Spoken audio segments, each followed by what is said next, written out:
আমলকির মোরব্বা।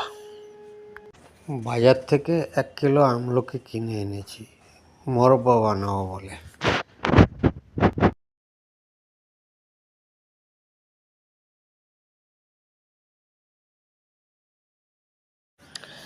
একটা কাঁটা চামচ দিয়ে আমলকিগুলোকে ফুটো করে নিয়েছি।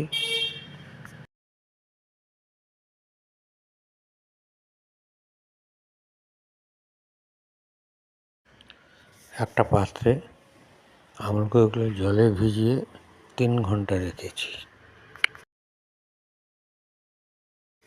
3 ঘন্টা পর আমলকিগুলো বের করে 300 গ্রাম চিনি মাখিয়ে রেখেছি এবং ওখান থেকে যতক্ষণ না জল বের হয়েছে ততক্ষণ মাখিয়ে রেখে দিয়েছি।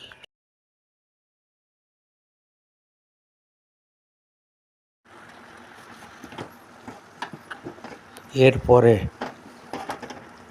গ্যাসের চুলো কম আছে কড়াই বসিয়ে তারপরে আমলকি আর চিনি মাখানো শুদ্ধ ঢেলে দিয়েছি। এবার ধীরে ধীরে ফুটতে শুরু করেছে।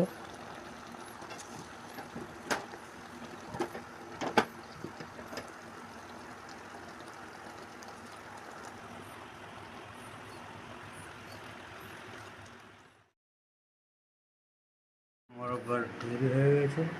একটু ঠান্ডা হলে পরে একটা ভালো পাত্রে রেখে দেওয়া যাবে, দিয়ে মাঝে মধ্যে একটা করে খাওয়া।